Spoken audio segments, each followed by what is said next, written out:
दोस्तों नमस्कार, प्रणाम। पिछले 15 दिनों में इस देश में दो ऐसी घटनाएं घटित हुई हैं जिन घटनाओं ने धार्मिक सांप्रदायिकता की खाई को कहीं ना कहीं जो दरार नजर आती है, जिसको पाटने का प्रयास लगातार किया जाता रहा है, लेकिन वो धार्मिक सांप्रदायिकता की खाई और भी चौड़ी होती हुई नजर आई है। दरअसल होली के अवसर पर आपने देखा होगा कि राजधानी दिल्ली के उत्तम नगर में किस तरीके से कत्लेआम हुआ, लेकिन अब रमजान के पाक पवित्र महीने में कुछ शरारती तत्वों ने, कुछ छोटी सोच के लोगों ने इस तरीके से वाराणसी में इफ्तार पार्टी का आयोजन किया है कि जिसमें कथित तौर पर वो तमाम लोग जो उस बोट में सवार हैं, जो बोट गंगा में तैर रही है, वहां इफ्तार का एंजॉयमेंट करते नजर आते हैं, लुत्फ उठाते हुए नजर आ रहे हैं, जिसको लेकर बवाल मच गया है कि आखिरकार इस देश में 100 करोड़ हिंदू आबादी जिसकी आस्था गंगा मैया से जुड़ी हुई है, कथित तौर पर यह आरोप भी लग रहे हैं कि इस इफ्तार पार्टी के दौरान नॉन वेज का इस्तेमाल उन्होंने खाने के लिए किया और हड्डियां गंगा में फेंक दी, गंगा के जल को प्रदूषित कर दिया। हिंदुओं की आस्था के साथ खिलवाड़ हो रहा है। बार बार इस तरीके की घटनाएं सामने आ रही हैं। जिस रमजान के महीने में यह कहा जाता है कि ये भाईचारा, शांति, सब्र का प्रतीक है, ये महीना मुसलमानों के लिए विशेष तौर पर इस महीने की एक अपनी महत्वता है, लेकिन क्या दूसरों के त्योहार में इस तरीके से खिलवाड़ किया जाएगा, खलहल डालने का प्रयास किया जाएगा, और आखिरकार कब तक इसे सहन किया जाएगा? दरअसल बता दें आपको कि वाराणसी में जो घटना घटित हुई है, इफ्तार पार्टी के आयोजन के वक्त पर कुछ शरारती, छोटी ओछी मानसिकता के लोगों ने जो चिल करने का प्रयास कर रहे थे, लेकिन उन्होंने चिल करने के लिए उस पार्टी को गंगा का वो वाटर बोट का इस्तेमाल किया, गंगा नदी में वो इफ्तार का एंजॉय करते हुए नजर आए।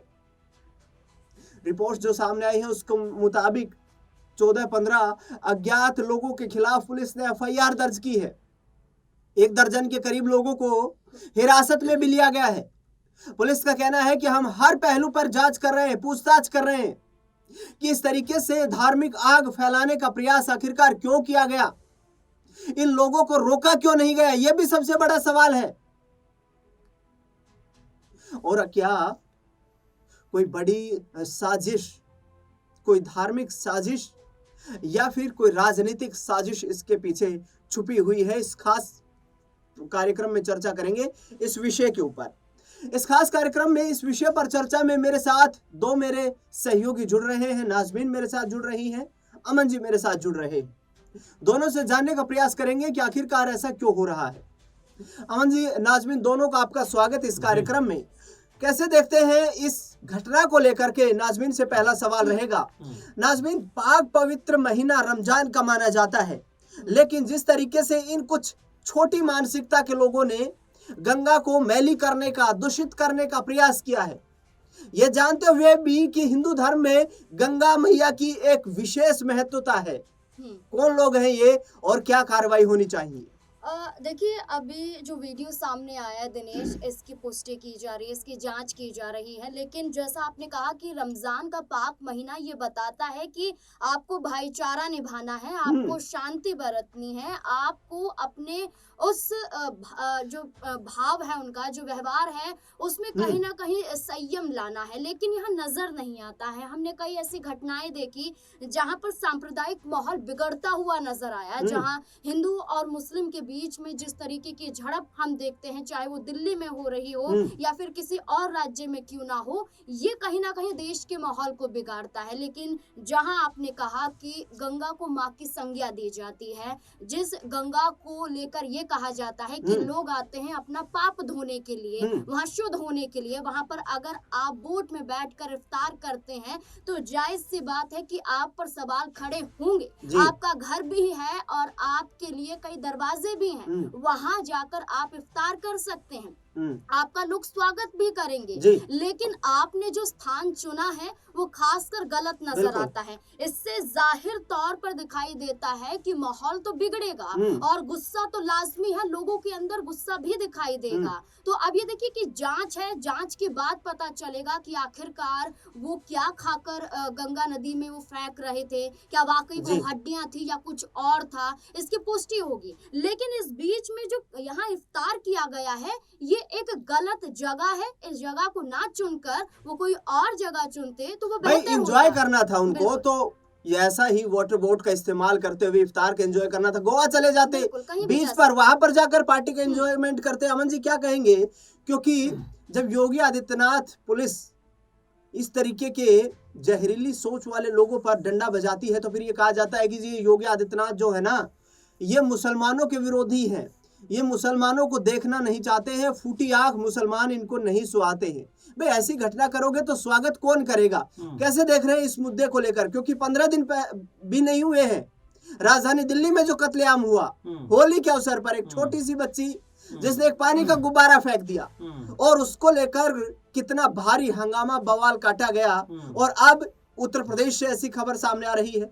क्या वाकई कोई जहर भर रहा है, इन लोगों की मानसिकता जहरीली बनाता हुआ नजर आ रहा है? देखिए दिनेश जी, आपने पहले तो दिल्ली का जिक्र किया कि दिल्ली में जिस तरह की घटना उत्तम नगर में हुई, लेकिन शायद आपको याद नहीं होगा कि चांदनी चौक में भी एक मुस्लिम युवक की हत्या कर दी गई, लेकिन उसके ऊपर ना तो मीडिया में कहीं चर्चा हुई ना उसके ऊपर कोई बात हुई, बल्कि उसकी पत्नी का जार रोते हुए वीडियो सामने आया, उनके छोटे बच्चे हैं। तो इसको आप सिर्फ सांप्रदायिकता के तौर पर मत देखिए। देखिए घटनाएं दोनों दुखद है उत्तम नगर की है, लेकिन मुझे पहले आप कंप्लीट कर देंगे दिनेश जी, क्योंकि उत्तम नगर घटना भी अगर दर्द है तो दर्द चांदनी चौक की घटना में भी। और दूसरी महत्वपूर्ण बात जो आप कह रहे हैं कि जो वाराणसी में, काशी में जो खाकर फेंक रहे थे कि उसकी अभी जांच होना बाकी है। बहुत ज्यादा हमें एकदम से इसके ऊपर अपना फैसला सुनाने का कोई हक नहीं है, क्योंकि पुलिस अभी जांच कर रही है और तमाम तथ्य सामने आएंगे, तब हम कह सकते हैं कि उन लड़कों ने या जो भी वहां पर बच्चे या जो भी जवान वहां पर रहे होंगे उन्होंने वाकई में कोई अपराध किया है या नहीं किया, ये जांच आने के बाद। क्योंकि पहले से पहले अगर हम ये तय कर देंगे कि हाँ उनको उनकी गलती, ये वीडियो जो फुटेज सामने आ रही है जी अमन जी, वीडियो फुटेज जो सामने आ रही है झूठी तो नहीं है ना?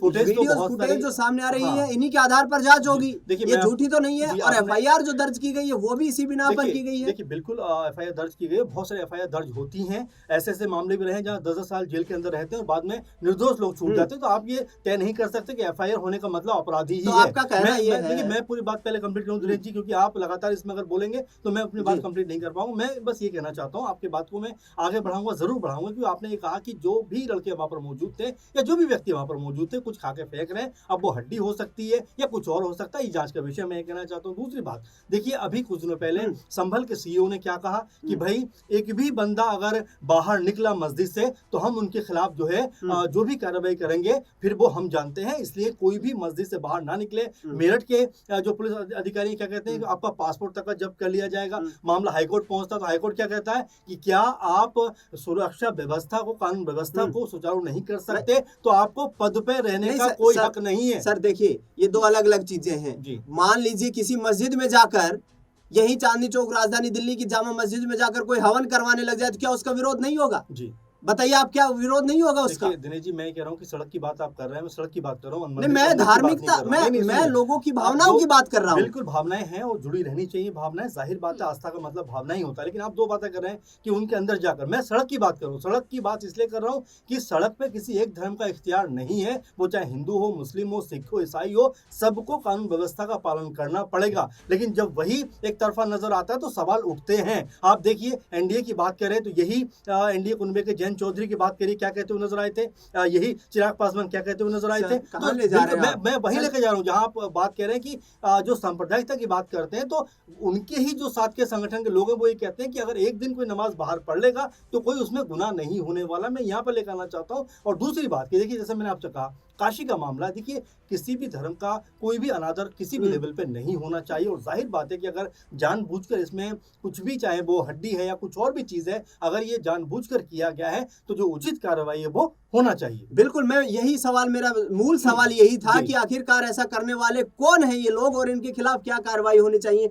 नाज़मीन, अगला सवाल ये रहेगा, क्या हमारा समुदाय जो है या हमारा समाज जो है जिसको गंगा जमुनी तहजीब की बात की जाती है, संसद में खड़े होकर सहारनपुर के सांसद जो है इमरान मसूद, उन्होंने भी एक बड़ा बयान दिया। उन्होंने कहा कि सहारनपुर रेलवे स्टेशन का नाम मां शाकुंभरी के नाम पर कर देना चाहिए, क्योंकि एक तरफ मां शाकुंभरी का एक पवित्र मंदिर है, दूसरी तरफ दारुल देवबंद का जो मदरसा है या वहां पर जो धार्मिक शिक्षा दी जाती है, तो एक धार्मिक भाईचारे का ये गंगा जमुनी तहजीब का प्रतीक है वो स्थान। और उसी आधार पर कुछ शेर फिरे वहां जाएं, गंगा में इफ्तार मनाएं, वहां पर हड्डियां फेंक दें, कुछ और खाद्य पदार्थ फेंक दें और रील्स बनाएं, तो क्या कहां तक इस चीज को टॉलरेट किया जाएगा?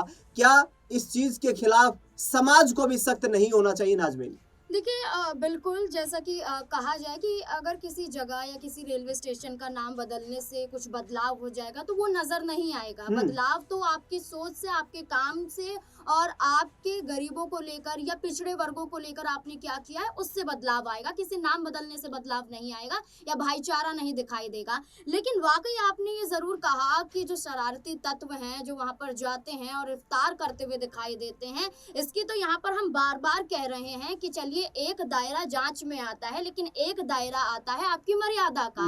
आप मर्यादा में रहें। आपको पता है कि आपके वहां जाने से विवाद हो सकता है, बवाल छिड़ सकता है, तो फिर आप वहां जाते ही क्यों हैं? ये एक बड़ी बात निकलकर सामने आती है। यहाँ पर दो मैं बातें कहूंगी। देखिए, जब केरल में एक छोटा सा बच्चा जब इफ्तार के दौरान गणेश स्तुति पढ़ता हुआ दिखाई देता है, गाता हुआ नजर आता है, यही तो हमारी खूबसूरती है, यही हमारी खूबसूरती है। बिल्कुल, इफ्तार के दौरान जब यहाँ पर वो बच्चा ऐसा कदम उठाता है तो तारीफ होती है, लेकिन वहीं जहाँ कुछ शरारती तत्व ऐसे कदम उठाते हैं तो उनकी आलोचना भी होनी चाहिए। बांग्लादेश में जो घटना घटी उसके बाद काफी निंदा हुई, काफी आलोचना हुई, चाहे आपने किसी भी आधार पर उस दलित व्यक्ति की हत्या की। अब इस बीच में पूरा मामला यही आ जाता है कि यहाँ हिंदू मुस्लिम ना करते हुए जो भी तत्व हैं, जो भी युवक हैं, जिस इरादे से गए हैं और जिस मंशा से वो नजर आ रहे हैं, उन पर कार्यवाही होनी चाहिए और सख्ती से पूछताछ होनी चाहिए और ऐसे कदम उठाए जाने चाहिए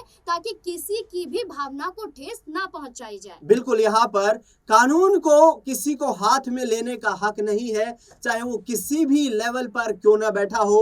और उसी आधार पर उत्तर प्रदेश प्रशासन, पुलिस, सरकार लगातार इन शरारती तत्वों को ढूंढने में लगी हुई है। जिन लोगों को शक की बिना पर हिरासत में लिया गया है उनसे पूछताछ की जा रही है। देखना दिलचस्प होगा कि आखिरकार आगे आने वाले वक्त में प्रशासन की कार्रवाई किस तरीके से सख्त रूप लेती हुई दिखाई देती है। आप दोनों यहाँ पर मेहमान इस खास कार्यक्रम में जुड़े, मेरे साथ आपका बहुत बहुत शुक्रिया। इस खास रिपोर्ट को लेकर आपका क्या कुछ कहना है वो हमें कमेंट बॉक्स में आप जरूर बताएं। देश दुनिया से जुड़ी तमाम बड़ी खबरों के लिए देखते रहिए SPN 9 न्यूज़।